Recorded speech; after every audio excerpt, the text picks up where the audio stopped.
Hello, welcome to Oxford Heirlooms. Well, in this video, we're going to sew the bottom of the dress back onto the top of the dress, and then we will be finished with this project. I'm going to, again, I'm going to set the bottom of the dress off to the side for just a minute because I need to transfer some markings to the bottom of the lace panel. Now, on the number 1 slash, I've already got a blue line drawn, so I know where my seam will line up. But I'm going to go one mark at a time, and I'm going to line up the entredeux ladder with the edge of my little drafting triangle, and then I'm going to transfer the blue marks to the bottom of the lace panel. So I'll do this with each of my markings. Here we have the 3 markings that was in the center. We know that's the center because that's where the embroidery is. Okay, so line up on the entredeux ladder and then transfer each of the little blue marks.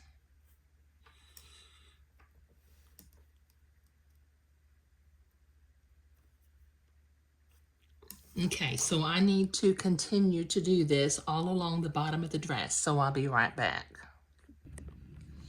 Okay, so I have transferred all of my little blue marks, so I'm going to proceed to line up each of the numbered blue marks with the coordinating blue mark on the bottom of the dress. And then once I get everything pinned together, I'll come back and I will pin in between the blue marks.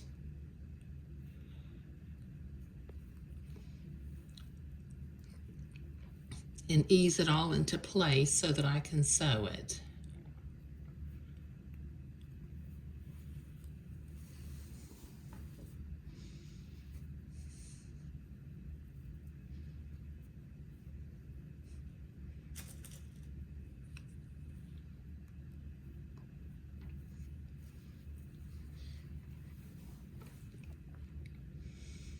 Line up my side seam.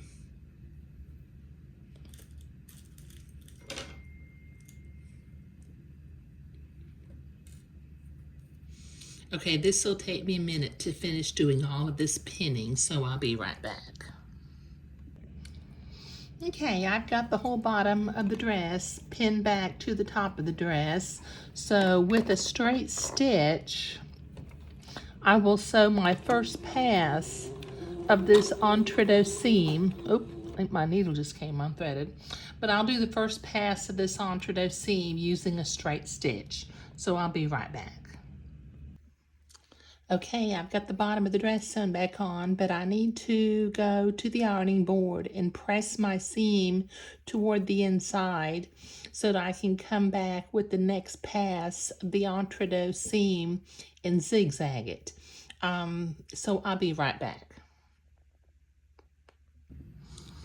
Okay, so I have that ironed. Let me set my sewing machine to a zigzag and the appropriate stitch length and stitch width for sewing entredeux. And then I need to come in from this angle because I want to have the fold of my fabric on the left and the entredeux ladder on the right. And I will proceed to do the second pass of the entredeux seam and zigzag it together.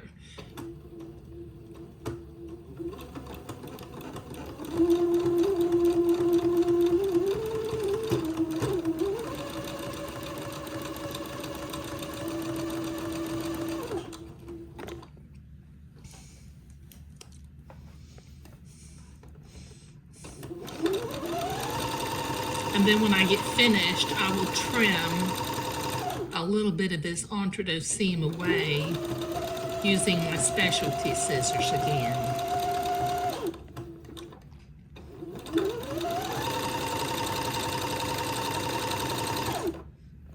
So this is going to take me a while because I've got about 2 yards of hem to zigzag. And then I will start trimming. So I'll be right back. Okay, I've got that zigzagged on. And I'm finishing up using my specialty scissors just to trim away a little bit of this entrecot seam. Okay, just kind of trim close to the zigzag without cutting it. Once again, I will put a link down below in the video description for a pair of specialty scissors. They're made by Havel, and these blunt tips are made to do lace work. Okay, so let's find the front of the dress. Okay, that's looking real pretty. Let me see if I can zoom out a little bit. Okay, and that looks like it was made that way. Now, the last thing that I need to do is I have a small spray bottle filled with distilled water. I use distilled water because I have had trouble with rings around the blue marks. But just spray the blue fabric marks with the distilled water and they will disappear. If they come back, just spray it again, you know, because sometimes you don't get them wet enough. But I find using a little spray bottle with distilled water, you know, I can point right at the place where I have the marks. Okay.